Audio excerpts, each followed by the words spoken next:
দেশের ৬টি সরকারি মেডিকেল কলেজের নাম পরিবর্তন করে সংশ্লিষ্ট জেলার নামে নামকরণ করা হয়েছে। স্বাস্থ্য শিক্ষা ও পরিবার কল্যাণ বিভাগের সচিব ডাক্তার মোহাম্মদ সরোয়ার বারী স্বাক্ষরিত প্রজ্ঞাপনে এ তথ্য জানা গেছে।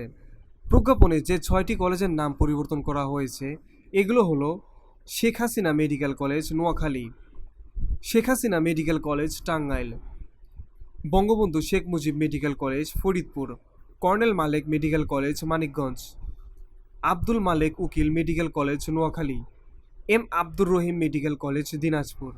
এসব মেডিকেল কলেজের নাম পরিবর্তন করে যথাক্রমে Noakhali medical college, Tangail medical college, Faridpur medical college, Manikganj medical college, Noakhali medical college, Dinajpur medical college এই নামে নামকরণ করা হয়েছে। VOT Bangla news desk.